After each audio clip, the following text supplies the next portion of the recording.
Do you have any cash on you? It's not a rhetorical question, and no, I'm not going to make this into a stewardship sermon, but it's something I actually want you to do. So if you're sitting at your desk, maybe reach in the paperclip compartment and find a quarter, or reach in your back pocket and find a $5 bill. Whatever you grab is fine. But take out your piece of cash. In my case, I've got this little quarter here. And no matter what piece of money you have, it's going to have three things on it. First, it will have the denomination, how much it's worth. Mine is 25 cents a quarter. You'll see that it has the words United States of America on it. And then you'll see somewhere on it that it says, "In God we trust." In God we trust. It's curious, isn't it? As you can imagine, there's a story that goes with it, and a reason why this motto came to be on every single piece of currency that we have in the United States today. Back in January of 1861, Abraham Lincoln was inaugurated as President of the United States. And then, of course, just a few months into his first term in office, the longstanding tensions around slavery boiled over, and the southern states seceded from the Union, beginning the American Civil War. This was the explosive context into which Lincoln appointed Salmon P. Chase as the Secretary of the Treasury. Now, Mr. Chase had recently lost his bid to be the candidate for the newly formed Republican Party's presidential nominee, had lost to Abraham Lincoln. But before that, he had served as the governor of Ohio and as a United States senator and as a prominent lawyer who was nicknamed the Attorney General for Fugitive Slaves because of his very long record of defending both enslaved people and abolitionists. Now, shortly after Mr. Chase began his service as Treasury Secretary, he received a letter. It went like this: "Dear Sir, you are about to submit your annual report to the Congress respecting the affairs of the national finances. One fact touching our currency has hitherto been seriously overlooked, and I mean the recognition of the Almighty God in some form on our coins." Now, the letter goes on to make several very specific and, in my opinion, very mansplainy suggestions about which exact words to use and where to place them on the currency. And then it concludes, "This would make a beautiful coin to which no possible citizen could object. This would relieve us from the ignominy of heathenism. This would place us openly under the divine protection we have personally claimed. From my heart, I have felt our national shame in disowning God as not the least of our present national disasters. Yours sincerely, Reverend M.R. Watkinson, Minister of the Gospel, Ridleyville, Pennsylvania." Within a week, Secretary Chase wrote to the director of the National Mint and said, "No nation can be strong except in the strength of God, or safe except in his defense. The trust of our people in God should be declared on our national coins.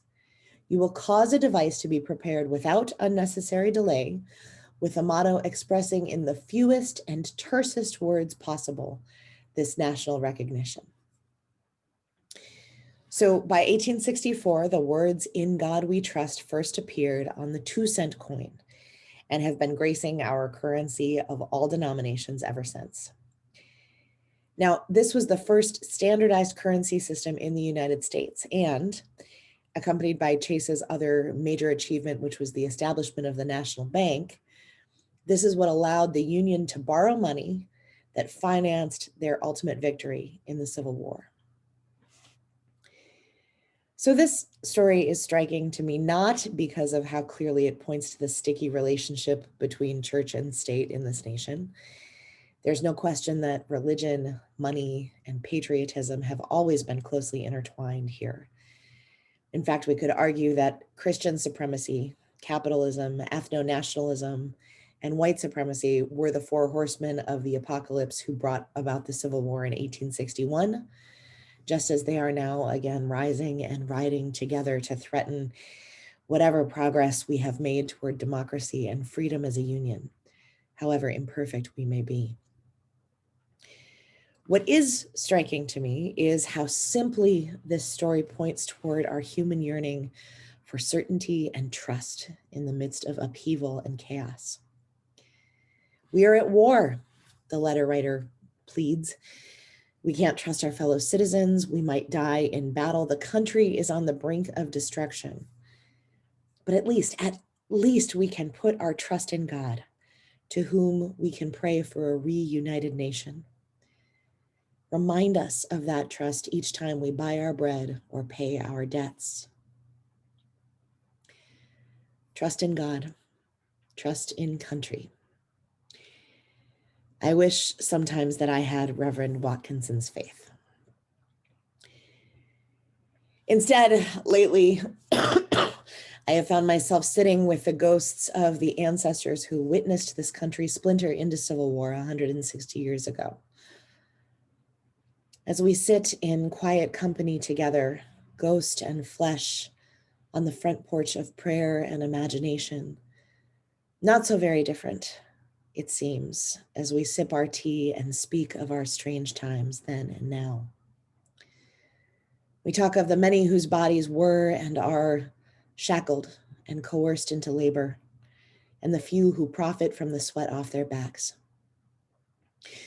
Those who yearn for the creation of a new future in which all of us are safe and well and free, and those who fear that there's not enough to go around and are ready to fight to defend their own share.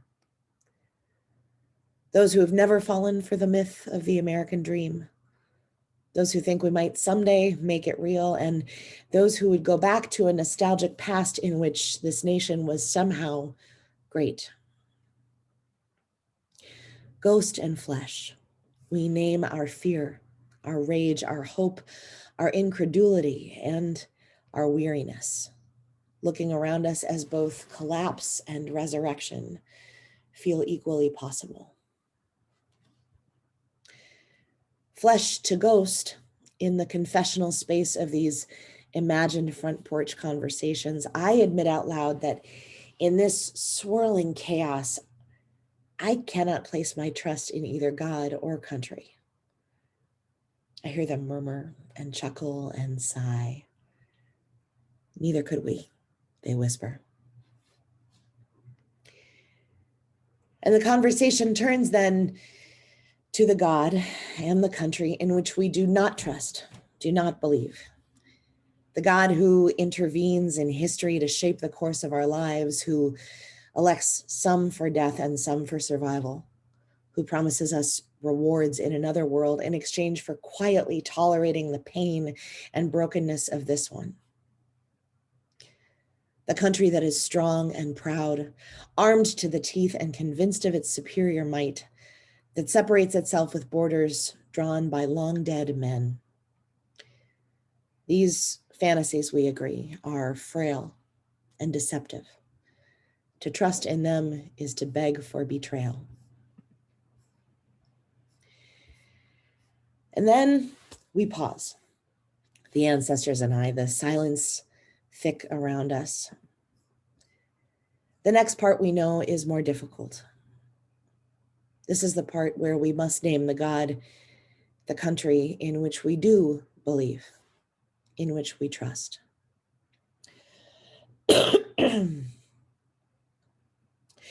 A few weeks ago, I was talking with a beloved friend of mine as we were planning for the national vigil that the Unitarian Universalist Association held online the Thursday after the election. As my friend and I talked about who would likely be watching this service and how people might be doing, he asked me, Ashley, can we have a conversation now between a Black person and a white person? Because in order to minister to a predominantly white faith that night, I am going to need to understand more about what it's like to be surprised that democracy is fragile, or that the government might not be trustworthy, or that the American people could elect a tyrant and just go on about their business. He said, because unlike so many of y'all, I've inherited a generations-old skepticism about the state.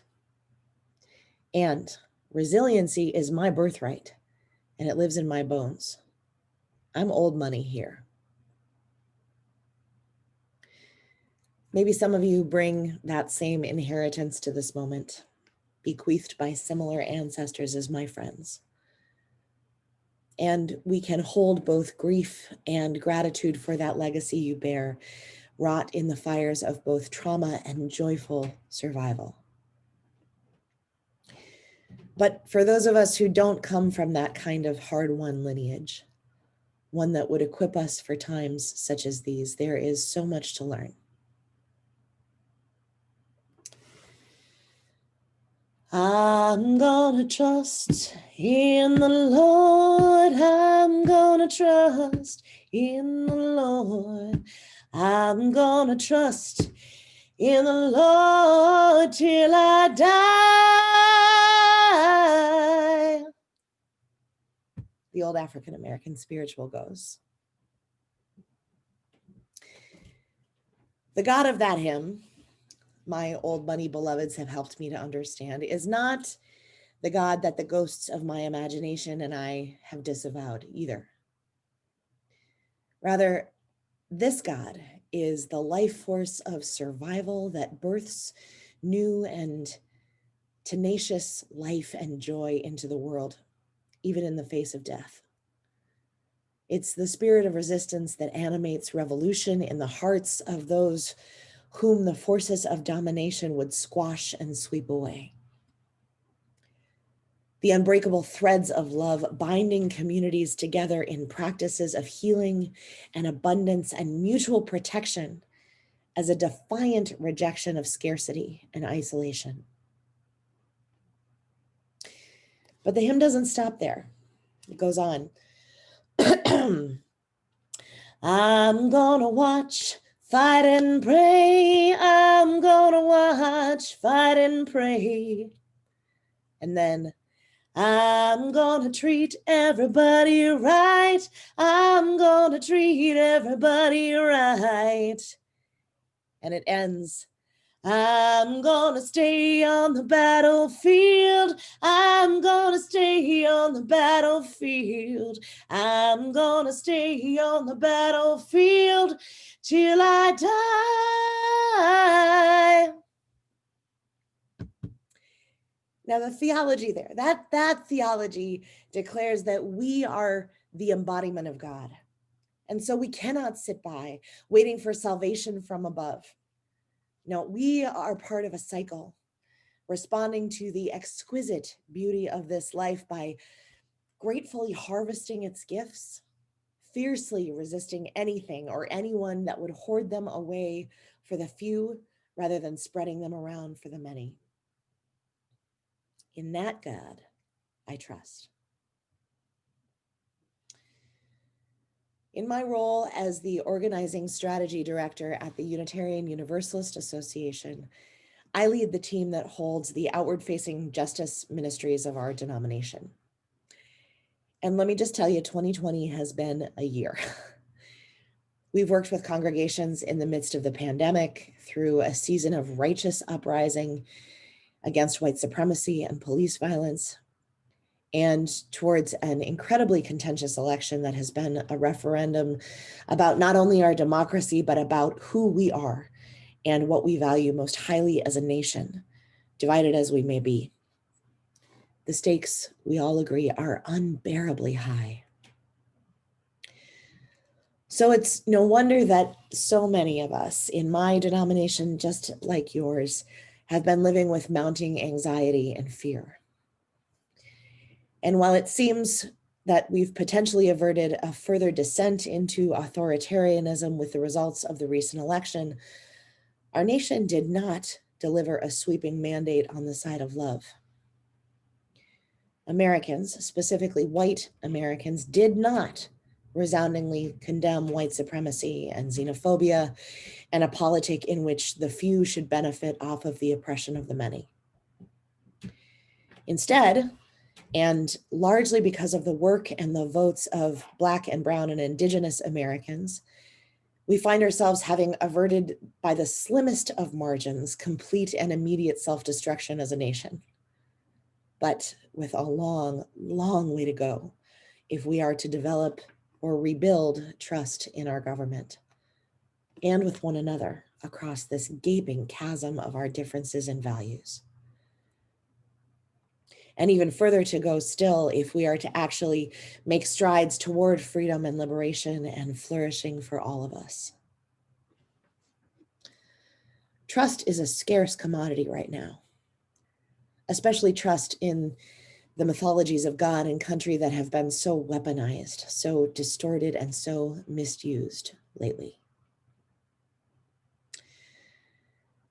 But when I think about how we're to not only make it through these next weeks and months and years, but to do better, to flourish, I know that my own hope and trust are the strongest when I look up, not at the heavens or at the White House, but right around me, at the people just like you who are a part of congregations and community organizations and who, as Marge Piercy says, harness themselves an ox to a heavy cart, who pull like water buffalo with massive patience, who strain in the mud and the muck to move things forward, who do what has to be done again and again.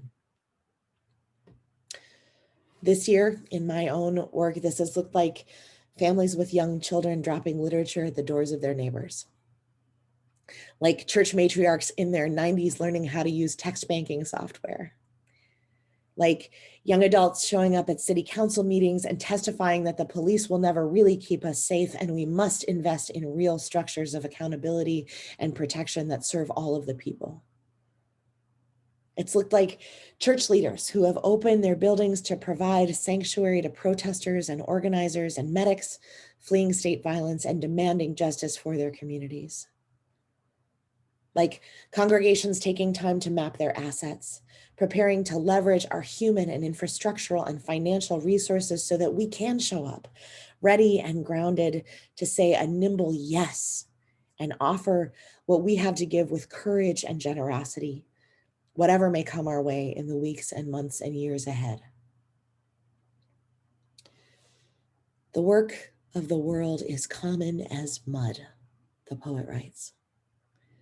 Botched, it smears the hand, crumbles to dust. But the thing worth doing, well done, has a shape that satisfies, clean and evident. I don't know what the coming time will hold for us, beloveds. Like you, I am sitting with real trepidation about what might come. Fear and hope, my companions in equal measure.